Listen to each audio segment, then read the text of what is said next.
Je pense vraiment que personne ne le sait. On est dans une situation extrêmement incertaine. Le monde est très incertain pour le moment et je pense qu'il est aujourd'hui très très difficile de savoir si le Parlement britannique va aujourd'hui ou la semaine prochaine pouvoir voter la sortie de la Grande-Bretagne de l'Union européenne. Personne ne le sait.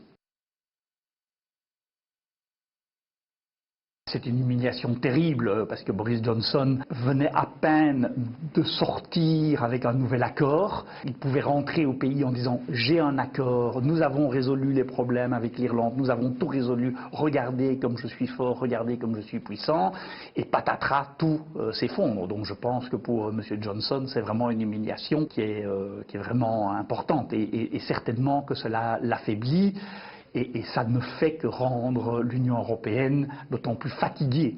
Donc si ça continue comme ça, je pense que ça va être l'Union européenne qui va dire un jour aux Anglais, écoutez, sortez, parce qu'on n'en peut plus. C'est ça qui d'ailleurs affaiblit beaucoup la Grande-Bretagne dans la négociation, c'est que Theresa May, la précédente première ministre britannique, a promis beaucoup de choses et a dit, si vous faites ça, on va gagner. Et elle n'a jamais réussi. Et Boris Johnson est arrivé à Bruxelles en disant avec cet accord on va gagner et de nouveau il ne va pas gagner. Donc je pense que la société britannique est divisée comme elle n'a jamais été divisée dans son histoire. Les Britanniques sont un peuple qui, à toute une série de moments, ont montré des capacités d'unité nationale absolument fantastiques. La société et la Grande-Bretagne mettra des décennies avant de se réunir. Il y a ceux qui veulent créer un paradis fiscal et créer un paradis capitaliste à la porte de l'Union européenne et qui veulent sortir sans le no deal. Il y a ceux qui veulent sortir mais avec un accord avec l'Union européenne parce qu'ils savent bien que de toute façon l'Union européenne restera le principal partenaire économique et commercial de la Grande-Bretagne. Et il y a ceux qui veulent un nouveau référendum pour dire écoutez, le débat du premier référendum n'a pas été honnête. Maintenant que l'on voit le coût pour la société britannique, il faut faire un nouveau référendum.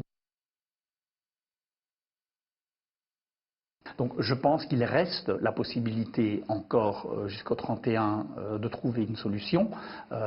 Si le gouvernement britannique parvient à préparer les lois qui permettent la sortie de la Grande-Bretagne, le Parlement britannique trouve une majorité pour le Brexit. En tout cas, ce qui est important, c'est que l'Union européenne fait tout pour permettre que le Brexit se déroule dans de bonnes conditions, puisque le Parlement européen va peut-être voter le texte avant le Parlement britannique, mais il ne faudrait pas que les retards de l'Union européenne empêchent la Grande-Bretagne de sortir pour le 31.